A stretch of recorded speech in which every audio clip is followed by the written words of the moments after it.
In this tutorial, I'm going to show you quickly how to get up and running with rigging and animation of your character in Maya. In dock sharing, I've provided for you some image planes that will help you get started, and a very low resolution model. And when you open that, you will see that they are grouped in the layers in various ways. The floor is located in a separate layer as a reference object. The image planes that you see here, the three, with the bone configuration in them, you will be able to access the second layer. The third layer is the actual skin object. That is the low resolution model. That is also set to reference. In the four remaining layers, you have, let's see, I'll go ahead and shut these image planes off.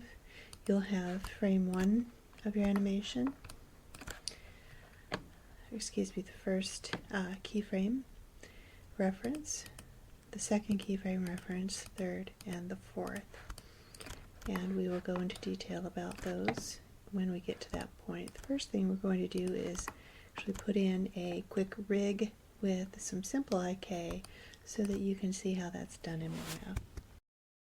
Alright, I'm going to be utilizing the space bar to get back and forth to my various scenes or orthographic views, my top down, face front, my left view, side view, and the perspective view. So the first thing we're going to do is come right in here to the left view, and you can see that with the material or the texture icon on here in my viewport, I can see, pushing the wrong button there, I can see the rig configuration that I have here. I'm going to begin by coming up here to my animation toolset, animation shelf, and I'm going to access the joint tool right here. That is this icon. You can also access that under skeleton joint tool with the options box here. So going with the defaults that I have currently in place, and I'm going to click on that, come right in here, find the center of the pelvis and the center of the waist, again at the upper region where I would want to center on my shoulder, at the top of the neck, and at the top of the head. And I push return, and that completes the command. Now the second string that I want to do of bones is going to be starting with this center pelvis node. So I'm going to my face front view. I'm going to begin by clicking on the joint tool again. I'm going to click first on that bottom node out here. Then I'm going to use space bar to go to my side view. I'm going to plot one here at the knee, one at the ankle, at the ball of the foot, and at the toe, and hit enter to complete that string. And you can see that I didn't plot it at the center of the knee or the center of the ankle. I want to, when using IK, we need to plan that a little more carefully. I want to be able to create a little bit of an angle when I'm plotting the bones that I'm going to be using for the IK, so that it knows what direction to solve that in.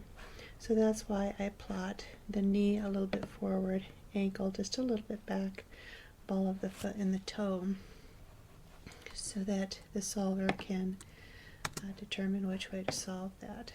Alright, once I have that in place, going to my front view again, I'm going to click on my top node of my leg, and I'm going to use an icon called mirror joint, and that simply mirrors that over.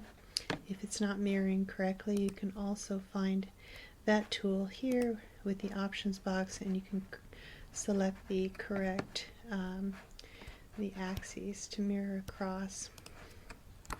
Alright, the next thing I'm going to do is the arms.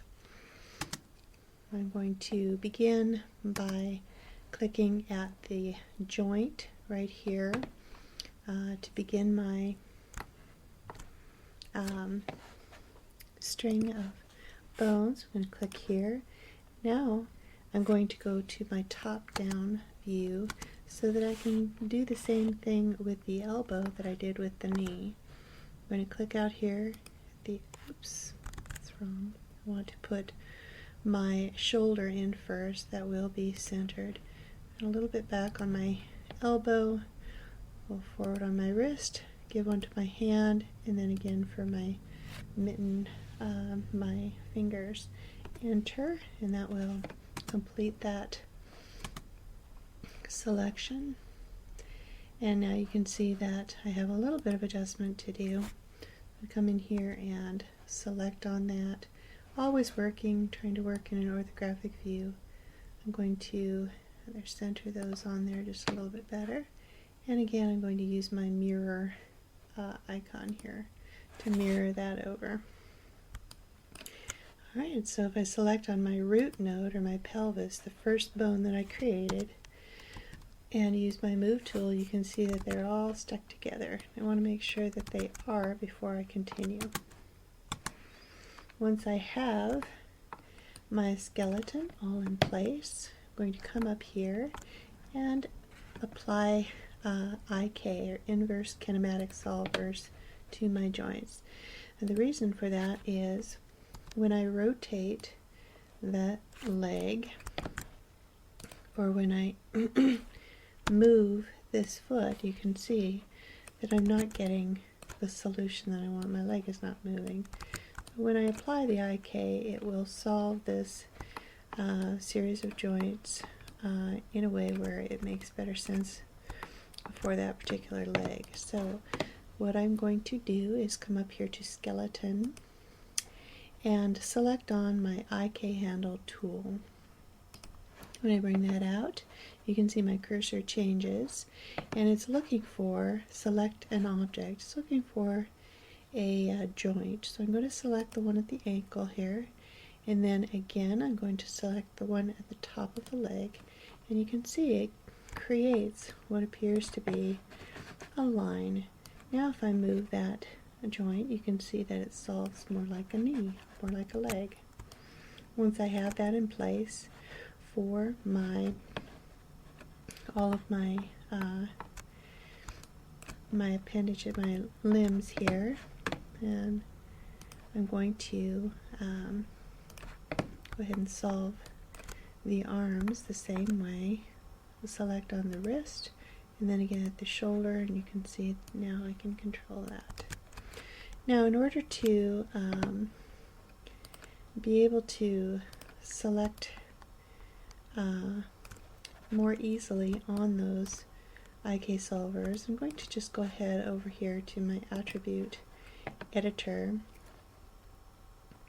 and under IK handle, I'm going to come right down here to display, and I'm going to say display handle, and you can probably see, I'm going to put this window away now, and I'll just put in a 4, so you can see now that it's away from this handle, and I can more easily come in here and select that now that it's away from the body.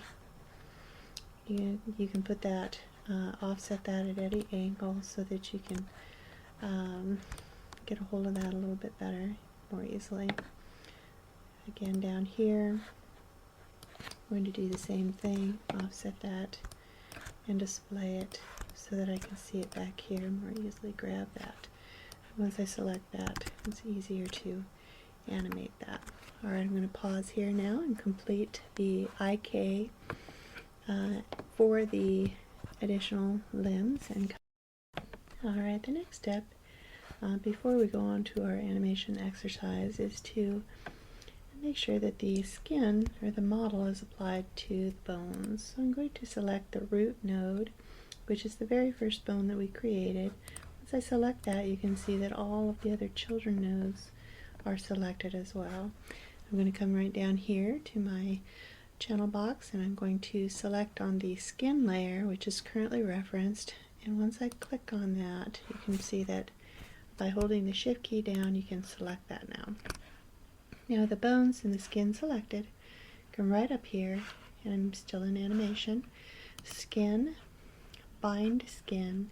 We're going to smooth bind our skin. I'm going to open my options box, and right here is where we can find our influence, maximum influence for the bones. Now, it's typical in the game industry that maximum we try to stick with 4 bone influence in games. Anything above that is utilizing additional memory that's really not necessary.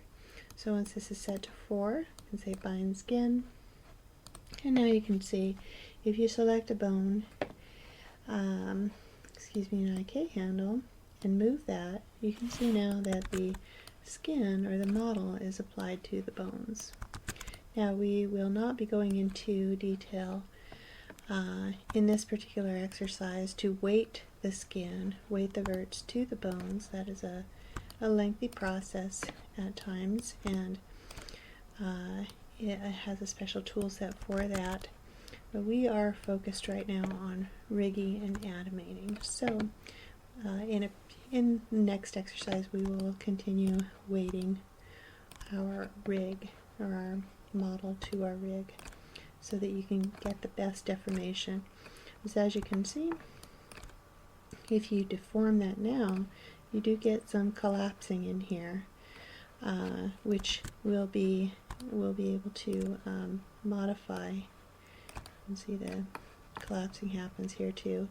You can modify those weights on those vertices from your model in order not to do that.